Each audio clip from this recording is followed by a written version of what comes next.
cáncer. Cáncer es un diagnóstico que escucho mucha gente decir que ahora todo el mundo se muere de cáncer y que antes no había tanto cáncer. Y eso pues tiene muchas explicaciones. Antes no había tanto cáncer porque nuestra capacidad para diagnosticarlo era poca, por decir solo uno, ¿no? Ahora lo diagnosticamos más de manera más temprana. Quiero empezar esta plática hablando sobre el enfoque que ahora le damos al cáncer, que es las terapias nuevas. Y pues para hablar de eso, pues lo primero que tenemos que hablar es entender qué es el cáncer. ¿Alguno de ustedes me podría decir su definición de cáncer? ¿Qué es lo que entienden cuando dicen cáncer? A ver, Ariadna, ¿podrías decirnos qué entiendes tú por cáncer? Como un crecimiento de células que no son aptas para funcionar adecuadamente. Ok, es un crecimiento anormal de células. Básicamente, gracias, eso es la idea que deberían de tener. La gente piensa que el cáncer es como que algo agarraron en algún lugar y se infectaron y se hizo cáncer y creen que se puede curar como algo externo. La gran dificultad de tratar el cáncer es que estamos tratando células que fueron producidas por nuestro propio cuerpo. Entonces, todos nosotros tenemos genéticamente el potencial de generar cierto número de células todos los días. Em, Les voy a compartir la pantalla y les voy a mostrar, bueno, esto es algo que encontré ahorita. Si lo pueden ver, es un bebé con una mordedera. Y pues la mayoría de las personas pensaría que eso es algo inofensivo.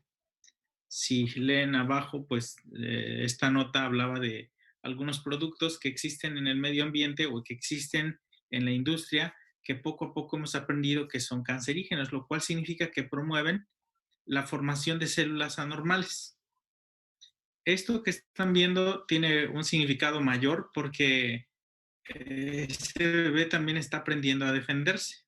El cáncer tiene que ver con el sistema inmunológico. El sistema inmunológico es lo que nos prepara a nosotros para nuestra interacción con cosas que potencialmente son dañinas.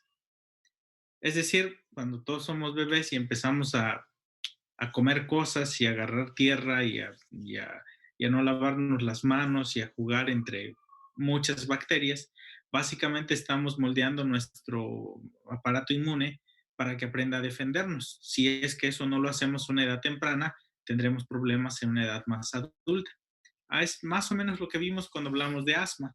Es más común que el asma sea en personas que fueron más cuidadas y que sea menos común en personas que fueron menos cuidadas, porque aprendemos a defendernos.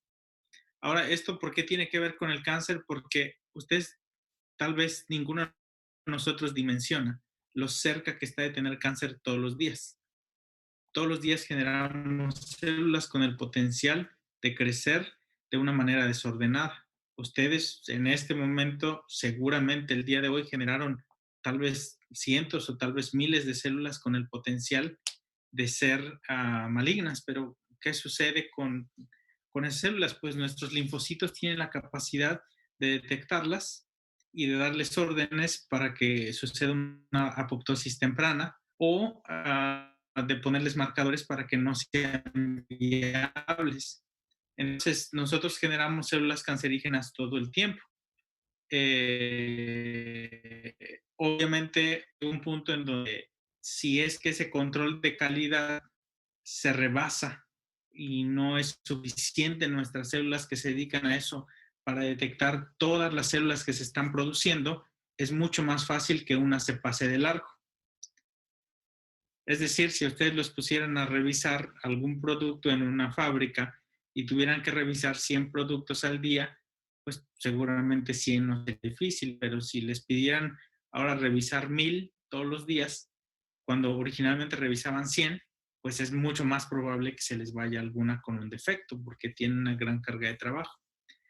Eso explica por qué hábitos como el fumar, que es un estado proinflamatorio y que hace que haya una sobreexpresión en la formación de células, hace que tengamos una posibilidad de tener cáncer con mayor oportunidad. El tracto digestivo también, dependiendo ciertas cosas que comemos y eventualmente entre más usamos un tejido, más necesidad tiene de regenerarse, por lo tanto, más posibilidad tiene de generar células que tienen el potencial de ser dignas. Bueno, entonces esa idea es padrísima porque ustedes van a entender ya cuando crezcan en esto y alguno de ustedes desee ser oncólogo, que antes hagas la quimioterapia y te vas a morir y con quimio te mueres igual, pero sin cabello, ¿no? Ese era básicamente, era lo único que se podía hacer, pero ahora, sabiendo todo lo que sabemos, cada vez hay terapias nuevas y esto ha cambiado en los últimos 10 años un mundo. Yo tengo pacientes que ahora podemos tratarlos en un estadio avanzado de cáncer y les va súper bien con nuevas terapias, aprovechando el conocimiento de la inmunología. Las terapias se dirigen en función de la inmunología. Bueno, ah, ahora sí vamos a entrar un poquito más en el tema del cáncer del pulmón. Así como todos los tejidos tienen la posibilidad de tener, de poder generar células cancerígenas, bueno, el pulmón es especialmente susceptible porque, como ustedes saben, es nuestro órgano con más interacción con el medio ambiente. Tenemos más extensión de epitelio que en cualquier otro sistema o cualquier otro órgano que está en contacto con el medio ambiente. Entonces eso hace que sea muy susceptible. Y también hay muchas líneas celulares y todas esas se están moviendo todos los días. Entonces eso lo hace muy susceptible. El cáncer de pulmón es importante para nosotros porque es una neoplasia muy frecuente, tanto en hombres como en mujeres, pero en los hombres es más frecuente, por varias razones, por nuestras actividades económicas, a lo que nos dedicamos, que obviamente hay mayor exposición en las, uh, en las ocupaciones que tradicionalmente son para hombres y menos en las que tradicionalmente son para mujeres, pero en las mujeres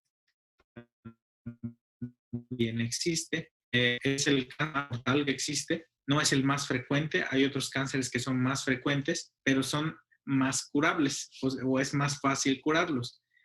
El cáncer de mama es mucho más frecuente que el cáncer de pulmón, o el cáncer de mama es mucho más tratable que el cáncer de pulmón, o el cáncer de matriz de cuello uterino es más frecuente que el de pulmón, pero es mucho más tratable.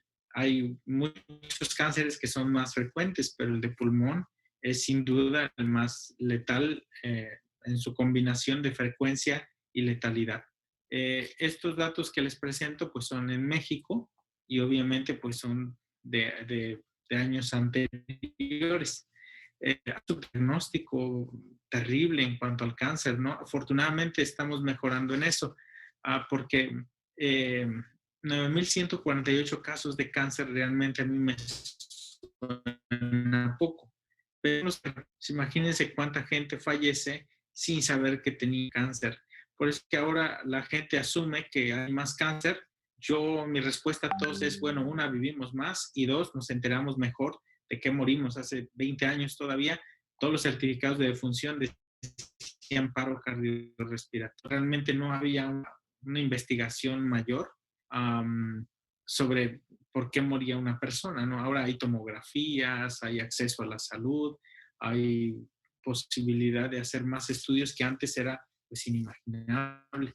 Pero lo que les quiero decir con esto es que a pesar de que no tenemos una estadística muy fiel, sí es un problema importante en México.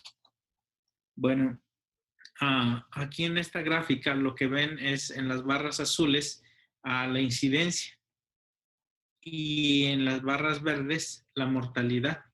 Entonces, como les decía, hay cánceres que son mucho más frecuentes, el de próstata, el de mama, el de cervix y pues sí es más frecuente, pero se dan cuenta, la relación de frecuencia y de letalidad es, es, es muy similar.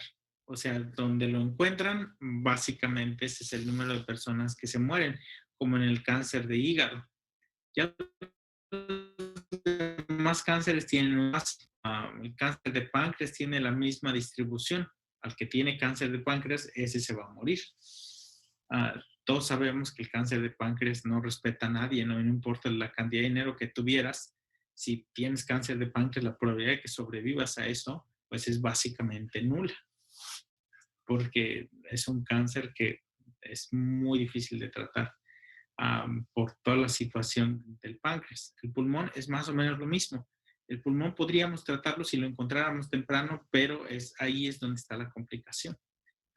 La complicación está en que realmente no nos da ningún síntoma hasta que ya está en un estadio tardío. Todo esto, sus compañeros que van a platicar de esto nos van a platicar un poquito más. Hoy es solo la introducción. Esta gráfica nos muestra cómo la presencia de casos en distintos hospitales en nuestro país, en donde ven las etapas en el eje de las X, y las etapas del cáncer de pulmón van desde la 1 hasta la 4, y la 1 se divide en 1A, 1B, 2A, 2B, 3A, 3B, y la 4, que ahora es 4A y 4B. Para que sea una idea muy general, el estadio 1A, 1B y 2A son potencialmente curables. Si los encontráramos en esas etapas, básicamente una cirugía simple cura el cáncer. Si los encontramos de 2B para arriba, básicamente ya no es curable. Entonces, vean cuántos pacientes encontramos en 1A, 1B y 2A. Básicamente, muy poquitos que se encuentran solo por accidente. Pero vean cuántos se encuentran en etapa 4. En etapa 4 se encuentran casi todos. Ya en una etapa en donde no podemos hacer mucho, son pocos los pacientes que sobreviven por un tiempo prolongado. Cuando es un cáncer que podría ser curable, porque puede ser resecable, el problema es encontrarlo temprano. Ese es el gran problema. Y a lo largo de estas clases, si alguno de ustedes piensa y en el futuro se le ocurre una manera de cómo encontrar cáncer de pulmón temprano, pues seguramente va a ser un gran avance para la ciencia. Bueno, aquí es más o menos lo que habíamos visto hace 2 diapositivas, en donde la relación incidencia-mortalidad, pues en el cáncer de pulmón resulta ser altamente letal. Comparado con el de páncreas, también el de pulmón es más frecuente, mucho más frecuente que el páncreas. Tal vez son igual de letales, pero es mucho más frecuente el de pulmón. Vean lo que se ve con el de próstata. Antes se moría un montón de gente por cáncer de próstata. Ahora con los exámenes, el antígeno, las cirugías, pues básicamente hay gente con cáncer de próstata, pero hay gente que sobrevive en muy buena cantidad al cáncer de próstata, igual que el cáncer de mama. No quiere decir que la gente no se muera por cáncer de mama, sí se siguen muriendo, pero a comparación de cómo se morían antes y del número de casos que vemos, pues obviamente el cáncer de mama, todos, cáncer de mama, de colon, de próstata, cervicuterino, han tenido un descenso en su mortalidad, todos, menos el de pulmón. El de pulmón nunca se ha podido modificar esa curva. Entonces, muy poca gente sobrevive cuando se le hace el diagnóstico de cáncer de pulmón, y básicamente sobreviven a los que se les encuentra el cáncer de pulmón de manera incidental, alguien que va a hacerse un chequeo y de repente sale algo y entonces se diagnostica como cáncer, pero es gente con mucha suerte, ¿no? La mayoría de los pacientes que encontramos en etapa 1 o 2A, pues es gente que se encontró por accidente, no porque lo estuviéramos buscando intencionalmente. Bueno, como el diagnóstico usualmente se hace ya en etapas avanzadas, pues los síntomas son más, son más frecuentes, pero si yo les dijera cuál es el síntoma más común de cáncer de pulmón, o sea, la tos, pero como han visto en todas estas clases de neumología, pues la tos está en todas partes, ¿no? En tuberculosis, en las neumonías, en cualquier cosa les da tos, hasta un examen que reprobaron les da tos. Entonces no es algo de lo que nos podamos agarrar para poder hacer el diagnóstico. Entonces es muy inespecífico. Hay gente que dice, ¿es el dolor? No, el dolor no es lo más frecuente. Y el dolor, cuando hay dolor, significa que ya agarró las partes que sienten y significa que ya está muy avanzado. Entonces, etapas iniciales básicamente es tos, ¿no? Después se va agregando tos. El gran problema es detectarlo temprano. No sabemos cómo detectarlo temprano. Hay modelos en donde contamos la edad con el hábito de fumar, con ciertos modelos ahí estadísticos y decimos, bueno, este paciente tiene mayor probabilidad, vamos a hacerle una tomografía. Gente como que ha querido encontrar ahí alguna ventana de oportunidad. Bueno, resulta que los radiaban tanto que terminaron haciendo cáncer por radiación. Entonces, pues no salió bien la ecuación, ¿no? Entonces, no es una recomendación hacer eso en los pacientes. Cuando se tiene un factor de riesgo, bueno, hay ciertas guías que nos dicen, sí, si tienes una alta probabilidad, haz una tomografía, pero seguimos estando este, sin saber cómo resolver esta cuestión del diagnóstico. Bueno, hay muchos factores de riesgo, nos van a hacer una plática especial sobre el tabaquismo, porque sin duda es el factor más contribuye y también el que más se puede evitar porque es algo voluntario. Entonces el hábito tabáquico es algo que tenemos que platicar y que sus compañeros que van a exponer el cáncer de pulmón nos van a platicar después. Bueno, miren, el cáncer de pulmón se divide en dos grandes familias, ¿no? El cáncer de células no pequeñas y el cáncer de células pequeñas. Eso es todo. Toda la división que se tienen toda la división práctica hasta hace poco, cuando yo estudié todavía neumología en la Facultad de Medicina, básicamente lo único que me aprendí era cáncer de células no pequeñas y cáncer de células pequeñas. ¿Por qué hacíamos esta división? Porque todos los de células no pequeñas se trataban igualito, independientemente de que fueran epidermoide, adenocarcinoma, de células grandes, neuroendocrino, de células claras, todos se trataban igual. El mismo medicamento, todo igual. Y todos los de células pequeñas se trataban igual, entonces nada más había dos tratamientos. Ahora, pues, por usted está padre estudiar en esta época, porque ahora sí se lo tienen que aprender todo, porque ahora sí tienen diferencias en los tratamientos, porque el adenocarcinoma sí se trata distinto al de células, el carcinoma epidermoide, al de células grandes. Entonces, para quien va a ser oncólogo, ahora, hagan de cuenta que usaban lo mismo para todos. Ahora ya no, ahora sí le hacen un traje a la medida y dicen vamos a hacer esto y vamos a hacer marcadores. Y eso ha sido un avance tremendo en la oncología porque yo les puedo decir de mi experiencia como neumólogo, la primera vez que yo vi uno de esos tratamientos funcionar fue con el papá de una amiga mía, que fue mi compañera en la residencia en medicina interna. Y un día se me acercó y me dijo, y mi papá tosió sangre. Y dije, pues tráete, vamos a hacerle una broncoscopía. Y le hice la broncoscopía y vimos el tumor, le tomamos la biopsia y en aquel tiempo apenas estaba empezando eso, tuvimos que mandar su biopsia a España para que le hicieran unos marcadores de receptores tumorales y salieron positivos y entonces hubo que comprar en Estados Unidos el medicamento.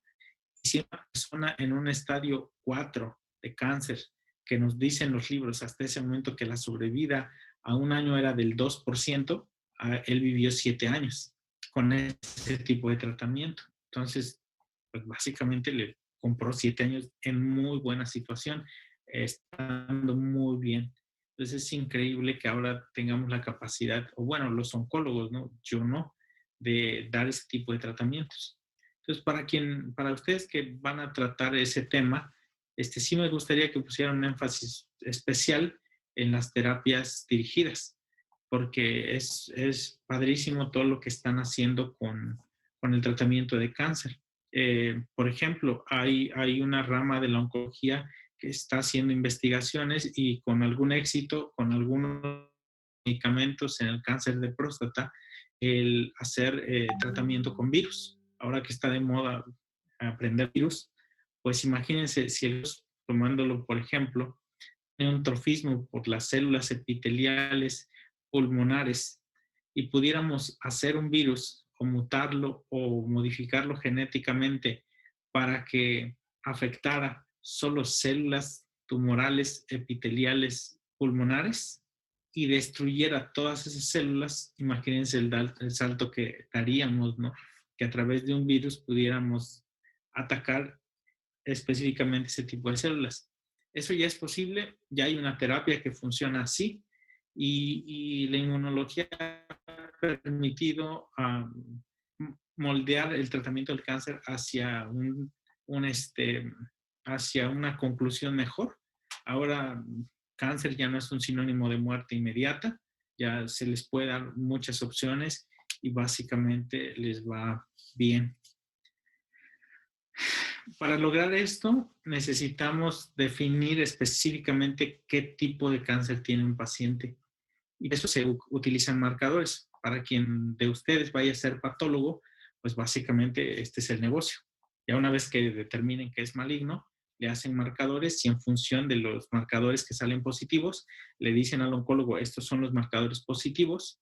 Y entonces el oncólogo con eso hace su esquema y le hace un tratamiento a su medida. Y eso pues está padre, ¿no? Todavía sigue siendo muy caro hacerlo porque son medicamentos extremadamente caros, pero para alguien que está peleándose con esto, pues el dinero no es importante, ¿no? Y poco a poco también se han ido haciendo más accesibles. Bueno, entonces, adenocarcinomas, epidermoides, que son los más frecuentes, son todos considerados dentro del grupo de células no pequeñas. Entonces, cuando ustedes hablen de adenocarcinoma y de epidermoide, están hablando de células no pequeñas. Cuando hablen de células pequeñas, es otro tipo de cáncer y ese se trata distinto. El más común es el cáncer de células no pequeñas. Ese es el más común. Es el que les da más comúnmente a todo el mundo, en una proporción variable, pero un 85% células no pequeñas o tal vez menos, ¿no? Yo creo que aquí en Sonora, no tengo una estadística, pero les puedo decir, pacientes con cáncer veo todas las semanas. De células pequeñas, en los últimos 4 años he visto 3. Entonces sí, es poco frecuente. Bueno, el diagnóstico, aquí es donde entran ustedes. Esto es lo que ustedes tienen que buscar en un paciente en el que sospechen. Y la sospecha tiene que saltar en un paciente que tiene síntomas respiratorios, fuma. Ustedes pueden saltar inmediatamente a pensar que tiene EPOC, pero como espero que recuerden en las clases, una tomografía o una radiografía en un paciente con EPOC no solo cumple para el diagnóstico, porque para el diagnóstico puede no ser necesario, cumple para descartar otros posibles diagnósticos. Y en todos los pacientes que fuman, otro posible diagnóstico siempre va a ser cáncer. Hace no mucho tiempo en la consulta con los residentes de medicina interna, me pidió que viera a un paciente porque su problema respiratorio se había agudizado y le pregunté cómo había sido su radiografía y me dijo, pues no le hemos hecho radiografía porque tenía 2 años yendo al hospital con diagnóstico de EPOC y como el primero que le puso EPOC, todos te siguieron derechito, le pedimos una radiografía y una de esas radiografías pues nos mostró que tenía varios tumores en el tórax. Entonces le hicimos broncoscopía y resultó ser un cáncer de pulmón. El reclamo fue inmediato, ¿no? Porque tienen 2 años viéndome y no me dicen que tenía cáncer. Bueno, pues no lo sabíamos porque hasta ese punto el diagnóstico de EPOC había sido el único que habíamos considerado, ¿no? Porque no habíamos hecho el protocolo completo. Entonces, con eso les quiero decir que es imposible reconocer un cáncer solo por los síntomas, ¿no? O sea, si ustedes ven a alguien que tose, lo mismo es cáncer que lo mismo es que está nervioso, ¿no? Hay que ser muy prudentes por eso platicar con los pacientes es importante para saber cuál es su historia y sus factores de riesgo. Bueno, eh, aquí en esta diapositiva lo primero que ven es que el cáncer de pulmón se puede encontrar como un hallazgo. No es raro tampoco eso. A todo el mundo después de los 40 años de edad, si lo van a operar, le piden una evaluación preoperatoria. Y parte de esa valoración preoperatoria es hacer radiografías. Y no es raro que a mí me busquen porque los iban a operar de lo que ustedes quieran y van muy asustados porque dicen, es que me vio un intento que podía tener un tumor o quien nos haya visto, ¿no? Porque no es raro que eso suceda. Entonces, como pueden ver, el cáncer puede estar presente en nuestras vidas independientemente de a qué nos dediquemos, si hacer valoraciones preoperatorias o operar, o si somos patólogos, o en este caso, si alguno de ustedes va a ser oncólogo, pues básicamente esto es lo que van a ver todos los días, ¿no? Que es una buena área también para estudiar ahora la oncología, ahora que ya tienen muchos más medicamentos. Antes básicamente tenían tres y con esos tres trataban todo. Ahora es un poquito más complejo. Bueno, la tomografía de tórax es tal vez el estudio más importante, no solo para diagnóstico, sino para estadificación. También sus compañeros nos van a platicar un poquito más de eso. Las broncoscopías, que es pues a lo que yo me dedico, es en lo que me subespecialicé, pues también son muy útiles. Eventualmente les voy a enseñar alguna broncoscopía que tengo, de las que tengo grabadas. Y bueno, en cuanto al tratamiento, pues ya no me voy a meter más porque pues sus compañeros nos lo van a explicar.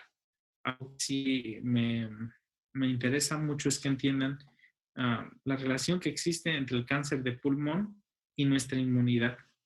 Y que ahora que entendemos mejor la inmunidad, todas las terapias para tratar el pulmón se están dirigiendo hacia la inmunidad, hacia estimular nuestra capacidad de defendernos. Por eso es que ahora es lo que está de moda, pero hace un boom en el tratamiento. Y yo fui testigo de ese boom. A mí me tocó, cuando estaba en la Facultad de Medicina, hacer la pregunta y decir, bueno, ¿para qué lo dividimos si todos se tratan igual? Y recuerdo que alguien dijo, bueno, es que en el futuro ya se van a tratar distinto. Y ese futuro pues no estuvo tan lejano. Y ahora ya lo tratamos, ya hay maneras este, de tratar de acuerdo a su subtipo. La clasificación es importantísima para el tratamiento y esta no se la tienen que aprender, pero sí me gustaría quien lo va a exponer que entendieran bien ese principio, ¿no? Esto empieza desde el médico o médico que sospecha, porque es tal vez una de las preguntas más comunes de los pacientes o de los médicos que ven este tipo de pacientes es decir, oye, ¿qué tan avanzado está mi cáncer, no? Sin tener una dimensión clara de todo lo que implica esa pregunta o esa respuesta. Bueno, nosotros clasificamos el cáncer en etapas dependiendo de cuáles son las estructuras que invade y hacia dónde se está diseminando, por decirlo así. Si es que la diseminación ya es distal, le decimos metástasis, y si eso ya lo pone en un estadio 4. Pero hay varias maneras de diferenciar los estadios y eso es muy útil para nosotros porque define si un paciente no si puede, sino si debe ser operado. Y eso es muy complejo en neumología, porque hay gente que me dice, oye, si lo tengo ahí, ¿por qué no me operan? Bueno, no es que no te podamos operar, te podemos operar, pero no te conviene operarte. Y es muy difícil quitarle de la cabeza eso a alguien si no se le explica. Y es más fácil explicarlo si uno lo entiende. Eso es la estadificación. Bueno, pues en cuanto a todo lo demás, yo creo que le voy a dejar la oportunidad a sus compañeros de platicar acerca del tratamiento del cáncer. Ojalá esta plática les haya despertado el interés por leer un poquito sobre inmunología, porque para entender el cáncer eh, hay que empezar por la inmunología. Hay que entender por qué es que nos sucede el cáncer. Yo creo que todos nos asustaríamos si alguien nos contara todas las veces que estamos a punto de tener cáncer todos los días. Y si nosotros potenciamos esa posibilidad a través de nuestros hábitos, como el fumar, como otras cosas, ¿no? Pero el fumar es el más común, pues creo que todos nos asustaríamos. Así como está sucediendo ahora con la pandemia, poca gente se da cuenta lo cerca que estamos ahorita de la extinción. Así todos los días estamos muy tranquilos sin saber que en este preciso momento alguno de nosotros podría estar generando una célula cancerígena que nuestros linfocitos no serán capaces de identificar y de marcar y por lo tanto de crear una apoptosis. Y si esa célula eh, se reproduce, pues entonces crea un problema tremendo porque se empieza a reproducir de una manera muy desordenada y el sistema inmune al no reconocerla, pues no puede evitar su proliferación. Ah, ah, es el desorden celular, ¿no? Es una célula que de repente decide que no quiere ser pulmón, que quisiera ser otro tipo de células, y pues en nuestro cuerpo no hay democracia, ¿no?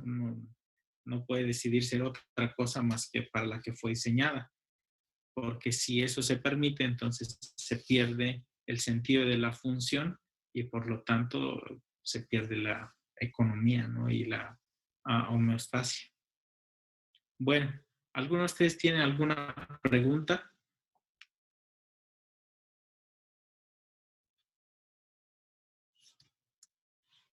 Doctor, yo tengo ¿No? una duda de la exposición acerca Sí. del tratamiento. ¿Quiere que sea enfocado a las terapias dirigidas, como dijo, o sea, al tratamiento para el carcinoma epidermoide y el adenocarcinoma? O, por ejemplo, en el Murray, ¿cómo viene?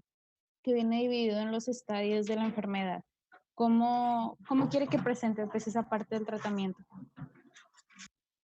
Como en el Murray, pero ahí ya viene especificado las terapias dirigidas.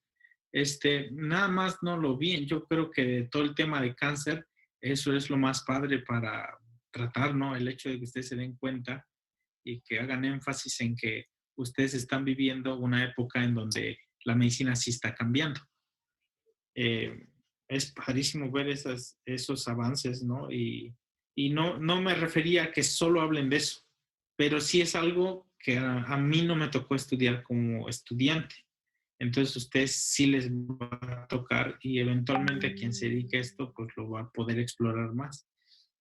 Pero aprender cosas nuevas más allá de lo clásico del cáncer. Entonces, no es nada más que hablen de eso, pues hablen de todo, pero no obvien ni hagan pequeño ese tema que creo que es el más importante en el tratamiento.